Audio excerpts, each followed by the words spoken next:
Okay, so moving your kayak around is always a challenge, and carrying it, especially like between ponds, like I'm right here right now, at beautiful Cascade Lakes, upstate New York in the Adirondacks.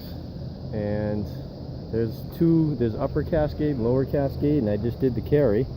Just demonstrating how I do it. I always make sure my bow line is long enough to go back to the tie off on the bulkhead and come back a little, and I can tie a nice knot in there. This helps you pick it up, and I'm going to demonstrate how that works.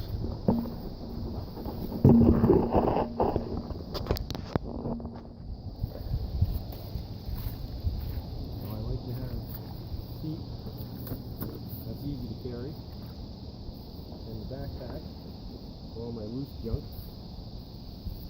Put those over one shoulder, the paddle, and this line then becomes your handle.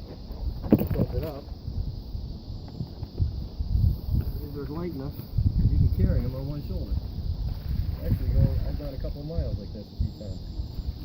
So this is one of the reasons I show you to put that little tie-off cleat in the bulkhead behind the seat. And the line helps you get it up there in the first place, because sometimes you just can't grab it otherwise. There you go.